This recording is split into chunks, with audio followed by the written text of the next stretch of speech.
यज्ञाय परशुरामाय नमः। वाणी विनायकाभ्याम नमः। आज मैं एक विशेष प्रश्न का उत्तर देने जा रहा हूँ। यह प्रश्न सुश्री पल्लवी देवी ने प्रश्न किया है, जो रुदौली की निवासी हैं। उन्होंने ये जो प्रदोष व्रत होता है उसके विषय में प्रश्न किया, इसका क्या महत्व है और इसे कैसे करना चाहिए, इसकी विधि क्या है। तो ये महिलाओं का प्रतिनिधित्व करते हुए उन्होंने प्रश्न किया है। मैं बताना चाहता हूँ कि कोई भी व्रत है, उपवास है, उसके विधि विधान को समझ करके कार्य करना चाहिए, तो उसका पूरा फल प्राप्त होता है। इसलिए विधान जाना चाहिए। बिना विधि के कोई कार्य सफल नहीं होता है। तो पहले मैं बताना चाहता हूँ कि प्रदोष, आखिर प्रदोष क्या है। इसका नाम प्रदोष कहते हैं। तो प्रदोष का मतलब क्या है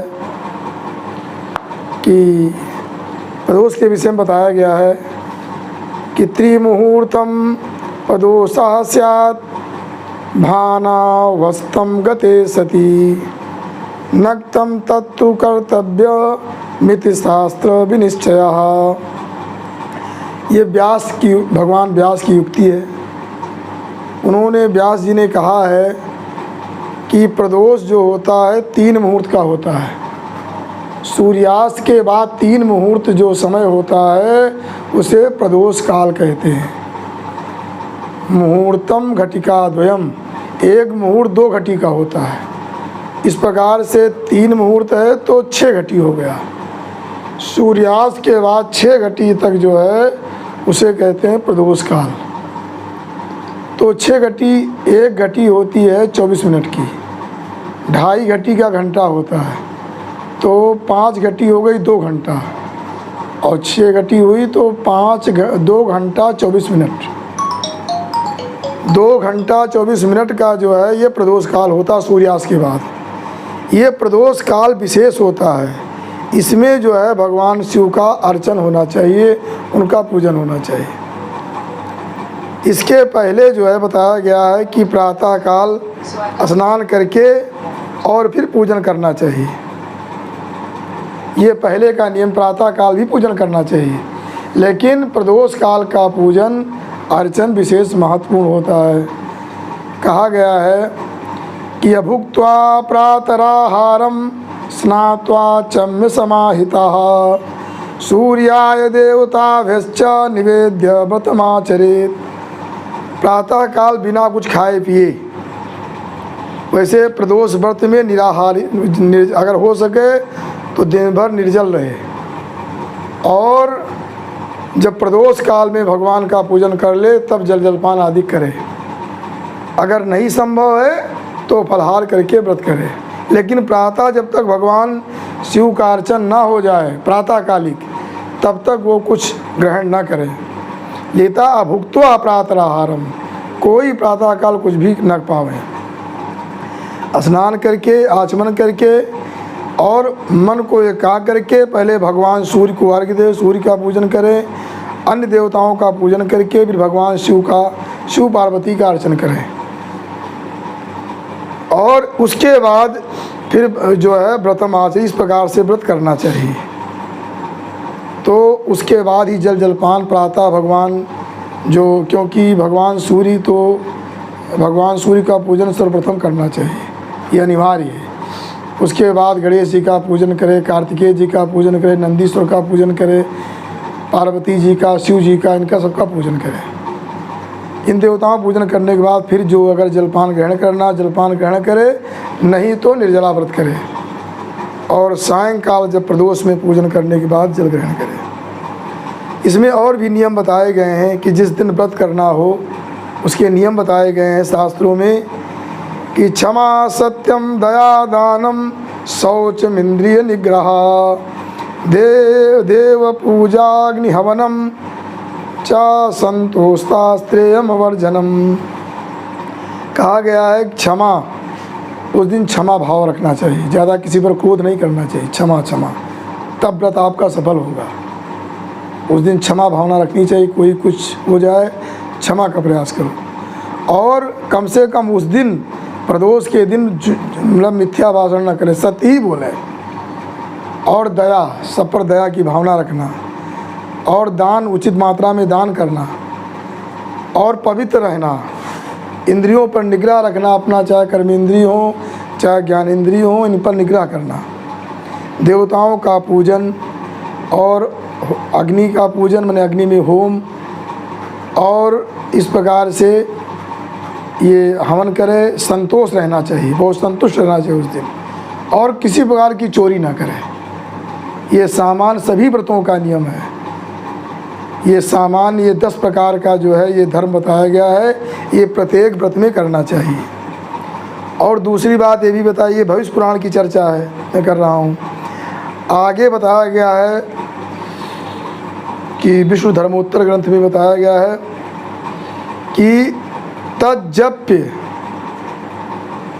जपन ध्याने, कि जिस देवता का हम व्रत कर रहे हैं उसका जप करें। उसके जप में उनका जो है, जैसे भगवान शिव का है नमः शिवाय, नमः शिवाय, इस मंत्र का जप करते रहें। नहीं तो एक और मंत्र है नमः शिवाय और नमः शिवाय, दोनों, नमः शिवाय नमः शिवाय, नमः शिवाय नमः शिवाय। शिवाय माने पार्वती जी, शिवा नाम पार्वती जी का, तो नमः शिवाय पार्वती जी का हो गया नमः शिवाय। तो इस प्रकार से, अथवा पंचाक्षर मंत्र का जप करें, उस देवता का जप करें और उनका ध्यान करें, उनकी कथा का श्रवण करें, भगवान शंकर जी की महिमा का श्रवण करें, उनका पूजन करें, उनके नाम का कीर्तन करें। इस प्रकार से ये व्रत करना चाहिए। और जो अत्यंत पतित लोग हैं उनसे दूर रहे, जैसे रजस्वला स्त्री है उससे दूर रहना चाहिए। इस प्रकार से ये नियम संयम करना चाहिए। अब पूजन के लिए बताया गया, किसी प्रकार की प्रतिमा जो संभव हो उस प्रतिमा में भगवान शिव का अर्चन करें। सबसे उत्तम तो ये बताया गया है कि दिन में पूजन कर ले, लेकिन सायंकाल जो प्रदोष काल में पूजन होता है उस पूजन को पार्थिव शिवलिंग बना करके, और गणेश जी, कार्तिकेय, नंदीश्वर, इनको सबको बना करके, और अगर पार्थिव का पूजन किया जाए, पार्थिव लिंग का, तो सर्व कामदा होता है, समस्त कामनाओं को देने वाला होता है। अगर और यहाँ पर किसी प्रकार ये सब नहीं पार्थिव पूजन कर सकते हैं, कोई नहीं कर सकती है, तो उसमें क्या है, लिखा है सोने की प्रतिमा बना लो भगवान शंकर पार्वती की, अर्धनारीश्वर की, उनकी पूजा करो, सोने की प्रतिमा की। चांदी की प्रतिमा बनवा लो, ताम्र की, अथवा किसी वृक्ष में, जैसे आप देखते हैं कि जो है वृक्षों में गणेश जी की प्रतिमा बन जाती है, से मदार होता है। ऐसे पीपल आदि के जो है काष्ठ में प्रतिमा बन जाती है। तो बताया गया है कि वृक्ष से, जो वृक्ष की प्रतिमा होती है उसका भी पूजन कर सकते हैं। अथवा मिट्टी की बनी हुई प्रतिमा, जो बता चुके अभी, चित्र में देख करके उसी में पूजा कर लीजिए। अथवा जो है पृष्ठ लेख होता, जैसे किसी प्रकार से अपना दीवार में बना लिया प्रतिमा, दीवार में बना करके पूजन कर लिया। जैसे आजकल देखते हैं विवाहों में गोबर से मातिका बनाई जाती है, उनका पूजन किया जाता है।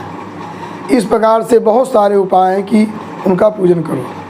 और सबसे उत्तम उपाय जो है पार्थिव लिंग का पूजन करें। इस प्रकार से सारे उपाय बताए गए हैं। और मैं बताता हूँ कि इस प्रकार से जो 2.25 घंटा सूर्यास्त के बाद ये उत्तम पक्ष माना जाता है, ये प्रदोष काल, ये बड़ा उत्तम काल होता है। इस समय पूजा करने से भगवान शंकर जी प्रसन्न हो जाते हैं। और उपवास का मतलब क्या है? उपवास का मतलब ये होता है कि जैसे लिखा है कि उपावृत्तस्य पापेभ्यो यस्तु वासो गुणैः सह उपवासास विज्ञेयो ना शरीर विशोषण। ये बताया गया उप आवृत्तस्य पापेभ्यो, जो पाप हमारे समीप में बार बार आ रहे हैं, उप आवृत्त हो रहे हैं, तो जो पाप आ रहे हैं उनकी आवृत्त हो, मैंने उप आवृत्त मैंने उनकी वृत्ति ना हो हमारे पास, पाप हमसे दूर हो जाए, पाप हमारे दूर हों। और कैसे दूर होंगे? तो वासो गुणैसा, गुणों के साथ हमको निवास करना चाहिए, भगवान का चिंतन स्मरण उसमें हमारा जो है वास हो जाए, गुणों में वास हो। जब भगवान में हमारा मन बुद्धि चिंतन वाणी जब उनकी सेवा करेंगे तो पाप हमसे दूर हो जाएंगे और हमारा भगवान के साथ निवास हो जाएगा। गुणों के साथ निवास करना ये है व्रत, उपवास कहते हैं। ये नहीं शरीर को सुखा देना ही व्रत है। लोग कहते बस ना तो पूजा कर सकते हैं, न जप न तप न चिंतन, केवल बस भूखे पड़े हुए हैं कि हाँ हमारा उपवास है, सब घर भरे गुस्साएंगे क्रोध करेंगे। ये सब व्रत नहीं, व्रत है अगर आपका भगवान का पूजन जिसे बता चुके, जप व्रत उनके नाम संकीर्तन कथा श्रवण ये सब होना चाहिए। अगर आपको तो आप कुछ ले लीजिए, फल फलहार करके कीजिए, ये नहीं हमारे यहाँ बताया गया फलहार, लेकिन मन आपका भगवान में लगना चाहिए। शरीर सुखाना ही केवल नहीं, उसमें भगवान में भावना होनी चाहिए। जब भावना आपकी भगवान में बन जाएगी तो सारा कल्याण ही कल्याण। अगर भावना नहीं बनी तो बहुत बड़ा करने के बाद भी ज़्यादा फल नहीं मिलता है। यादसी भावना यस्य सिद्धिर्भवति तादृशी, देवताओं में जैसी हमारी भावना होती है वैसे हमको सिद्धि प्राप्त होती है। और एक व्रत ये भी, व्रत मतलब ये होता है, व्रत का मतलब ये होता है कोई चीज़ को छोड़ देना। कोई जो हमारे यहाँ शास्त्रों में निषिद्ध है, लहसुन प्याज गाजर हैं, ये सब चीज़ों का जो है इनका त्याग कर देना, मशरूम आदि जो निषिद्ध हैं इनका त्याग करना भी एक व्रत होता है।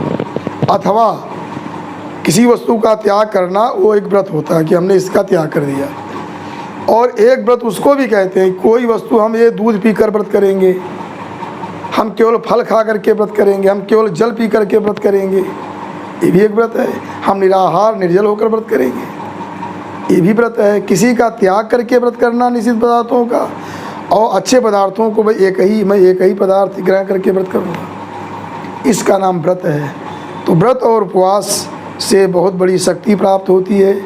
इंद्रियों में, मन में, बुद्धि में एक नई ऊर्जा प्रदान होती है, पुनः से वो नई ऊर्जा प्राप्त होती है। इसलिए और ये जो है प्रदोष व्रत की बहुत बड़ी महिमा है। इसमें भगवान शंकर जी की पूजा होती है, क्योंकि कहा गया है प्रदोष व्रत करने से कि सेव्यः सेव्यः सदा देवः शंकरः सर्व दुःखः, कि भगवान विष्णु ने ही कहा है कि शंकर जो हैं, भगवान शंकर माने होता है सम करोति शंकरा, जो हर प्रकार का कल्याण करते वही शंकर हैं। सर्व दुःखः, सारे दुखों को समाप्त कर देते भगवान शंकर, इसलिए सदैव सेव्य हैं। ये भगवान महादेव हैं, ये महान चासो देवा महादेव हैं, ये देवताओं के भी देवों के देव हैं। इनकी जो है प्रदोष में इनकी पूजा की जाती है। प्रदोष का मतलब ये भी समझ लेना चाहिए कि जो द्वादशी हो, द्वादशी के बाद त्रयोदशी लग जाए। अगर प्रदोष काल तक त्रयोदशी लग जाती है तो उसी दिन प्रदोष माना जाता है। उदय काली को तब भी अगर उदय की नहीं है, लेकिन प्रदोष काल में त्रयोदशी का होना अनिवार्य होता है, यही प्रदोष व्रत है। इस प्रकार से ये भगवान का अर्चन पूजन करना चाहिए।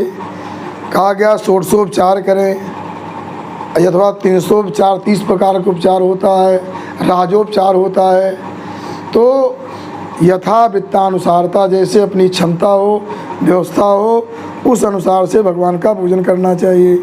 इसे बताया गया है भगवान का आवाहन करें, उनको आसन प्रदान करें, पैर धोने के लिए पाद में पैर धोने के लिए जल प्रदान करें, उनको हाथ में अर्घ्य प्रदान करें, आचमन करावे। स्नान जो है कई प्रकार के होते हैं, जैसे बताया गया है दूध से स्नान, फिर शुद्ध जल से स्नान करावे, दही से स्नान, घी से स्नान और शर्करा से स्नान, उसके मधु से शर्करा से, मधु माने शहद से शर्करा से, और अनेक प्रकार के फलों के रस से जूस से स्नान करावे। गंधोदक जल में चंदन मिला करके उसे स्नान करावे। इस प्रकार से बहुत प्रकार के स्नान होते हैं जितना संभव हो। लिखा गया स्वर्ण के जल से, रत्न के जल से, अनेक प्रकार के औषधियों के जल से भगवान शंकर जी का स्नान करावे। इस प्रकार से बहुत प्रकार के स्नान होते हैं, उनका स्नान करावे। यथा संभव उनको वस्त्र प्रदान करे भगवान देवताओं को, नंदीश्वर को, भगवान शिव को, पार्वती जी को, गणेश जी को, इन सबको वस्त्र प्रदान करे, यज्ञोपवीत प्रदान करे। इस प्रकार से चंदन प्रदान करे, भस्म प्रदान करे, अक्षत, पुष्प, तुलसी दल।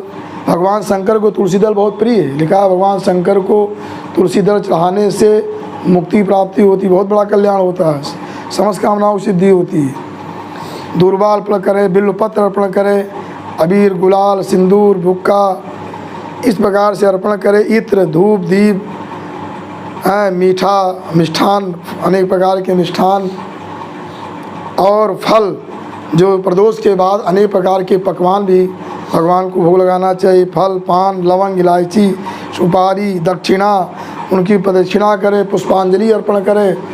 इस प्रकार से भगवान पार्वती सहित शाम सदाशिव का अर्चन करें। इस प्रकार से और संभव हो तो गौरी गणेश का पूजन होता ही है। नंदीश्वर आदि के लिए कलश रखे, कलश में वरुण जी का पूजन करे, एक रक्षा दीप जला दे, दीपक जलता रहे, और भगवान शिव को अनेक प्रकार के घी का दीप अर्पण करे, चाहे 8 दिशाओं में करे, 10 दिशाओं में करे, अथवा एक दीप अर्पण करे, घृत का दीपक अर्पण करे। इस प्रकार से और फिर आरती आदि करे। इस प्रकार से भाव और श्रद्धा पूर्वक जो है भगवान शिव का अर्चन करना चाहिए, तो व्यक्ति की समस्त कामनाएं पूर्ण होती हैं। उनमें अलग अलग ये भी बताया गया है कि अलग अलग दिन इसमें जो भी फलाहार करे ध्यान देना चाहिए, बिना नमक का होना चाहिए। इसमें नमक, चाहे कोई भी नमक हो, चाहे फलाहारी नमक हो, उसका भी निषेध है, नमक का सेवन न करे।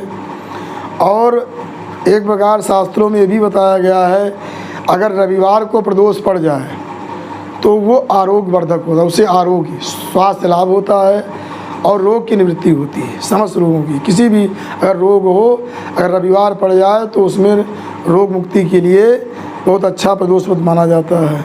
सोमवार को, अगर सोमवार रविवार पड़ता है, उसे पुत्र प्राप्ति के लिए उत्तम माना गया है। अगर मंगलवार को प्रदोष पड़ जाए तो ऋण मुक्ति के लिए उत्तम माना गया है। बुधवार को अगर प्रदोष पड़ जाए तो इष्ट की प्राप्ति, इष्ट माने मनोकामना जो मन में हो। बृहस्पतिवार को अगर प्रदोष पड़ जाए तो सफलता, कार्य में सफलता। शुक्रवार को अगर प्रदोष पड़ जाए तो सौख्य, अनेक प्रकार के सुख की प्राप्ति। शनिवार को अगर प्रदोष पड़ जाए सबसे उत्तम माना जाता है। शनिवार को प्रदोष पड़ जाए तो समस्त कामनाओं की पूर्ति होती है। इस प्रकार से उत्तम काल माना जाता है। यहाँ तक बताया गया है कि प्रदोष व्रत करने से सोया हुआ भाग्य जाग जाता है। सुप्त भाग को अगर जगाना है, ये पुरुष भी कर सकते, केवल ना कि स्त्रियों को करना चाहिए, पुरुषों के लिए विधान, पुरुष भी प्रदोष व्रत कर सकते हैं। स्त्रियाँ, विशेषकर प्रसिद्धि स्त्रियों की, स्त्रियाँ व्रत करती हैं, लेकिन पुरुष भी इस व्रत को कर सकते हैं। बड़ा उत्तम व्रत है। और ये संभव हो तो भगवान शिव का जो है अभिषेक भी करना चाहिए। सायंकाल प्रदोष में पूजन करे, अभिषेक करे, अनेक प्रकार के नैवेद्यों को अर्पण करे, प्रसाद ले, और दूसरे दिन जो है संभव हो तो ब्राह्मण को भोजन करा करके और फिर बढ़िया सारा प्रसाद ग्रहण करे, क्योंकि उस दिन व्रत करे, श्री कीर्तन करे, संभव हो तो जागरण भी करे, भगवान चिंतन। इस प्रकार से यथासंभव व्रत को करना चाहिए। इस व्रत को करने से समस्त कामनाओं की पूर्ति होती है। और मैं बताना चाहता हूँ, ये अधिकतर जो हमारे यहाँ ये जो मातृ शक्तियाँ हैं, ये ज़्यादा व्रत करती हैं, इनके लिए ये विधान बताया गया है। और मैं पल्लवी देवी को धन्यवाद देता हूँ कि उन्होंने ऐसा प्रश्न किया, जिससे सबका हित हो, सबका कल्याण हो। तो इस विधान को जानना चाहिए, उसमें श्रद्धा करनी चाहिए, उससे जो है पूर्ण फल की प्राप्ति होती है। और ये प्रदोष व्रत, व्रतों का व्रतराज है, बहुत ही उत्तम व्रत है। समस्त रोगों की निवृत्ति, स्वास्थ्य लाभ, और जिसको जिस कामना है सारी कामनाओं की पूर्ति होती है। भगवान शंकर पार्वती जी का इसमें विशेष अर्चन किया जाता है। उनके साथ नंदीश्वर को भी दूर्वा जरूर अर्पण करना चाहिए, नंदीश्वर को, गणेश जी को। और यहाँ भी कहा गया यौ का सत्तू, घी और शक्कर भी भगवान को अर्पण करने से संकट से मुक्ति प्राप्त होती। कोई संकट हो विशेष करके उनको जौ का सतुआ, घी और शक्कर भगवान शंकर जी को अर्पण करना चाहिए, दीपदान करना चाहिए। इस प्रकार से करने से समस्त कामनाओं की पूर्ति होती है। और यही वाणी को विराम। असतो माँ सतगमय तमसो माँ ज्योतिर्गमय मृत्योर्मा मृतम गमय। ओम शांति शांति शांति।